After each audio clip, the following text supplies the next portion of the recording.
we're going to talk about space geometry. Now, space geometry, if you notice, deals with space, and the definition of space is the set of all points, and basically that means three-dimensional. So what I've handed out to you right now is I've handed out some isometric dot paper.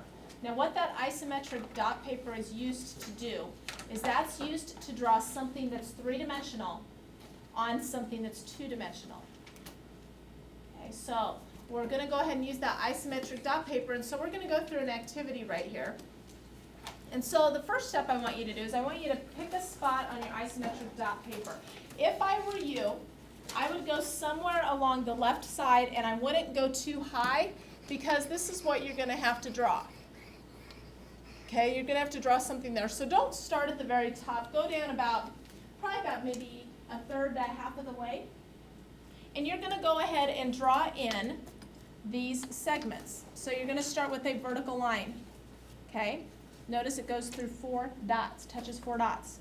You're then going to go up 2 more dots, and then up 4 dots. So that is how we start drawing. We start drawing, it looks kind of similar to a fork with 3 tines.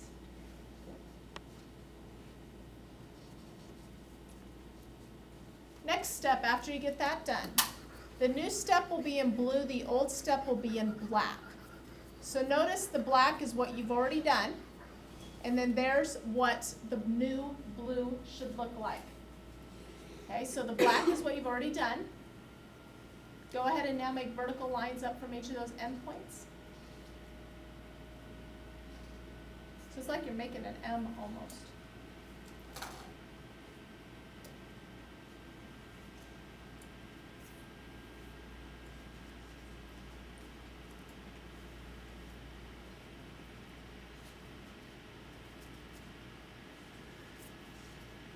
Okay, once you get that done, here's step 3.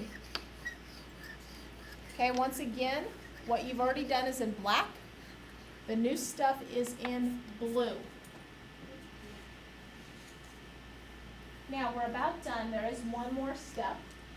What does it look like, by the way? A box, almost.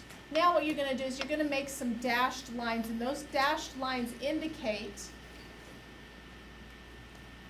the third dimension. So notice how you make those dashed lines.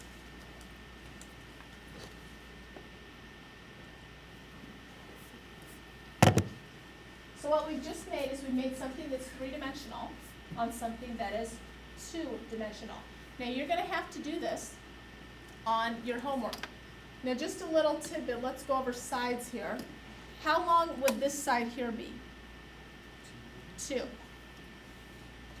How long would this side here be? 4. And then how long would this side here be? 3. So this box would actually have dimensions that are 2 by 4 by 3. And so if you were going to make some other dimension size boxes, you would just change the lengths.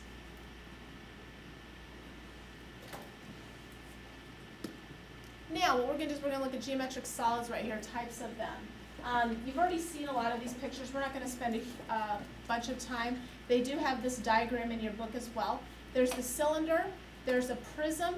Basically a prism, if you look at a prism, you're going to notice that the shape on the bottom is exactly the same as the shape on the top. That's what we call a prism. Okay? Shape on the bottom is exactly the same as the shape on the top. We have a sphere, a cone, a pyramid, and a hemisphere. Hemisphere, the prefix hema means half. All right, so now this is what you're going to do. You're going to do this investigation on page 77. You're going to do that in your groups. I might have Lauren jump over here with Caleb. Once we get that done, we're going to go through the answers in class. You can just do those on a sheet of scratch paper. And then your assignment is going to be found on pages 78 through 80, numbers 7 through 27. Now, if you need more isometric dot paper, let me know. I do have that, but that is due tomorrow.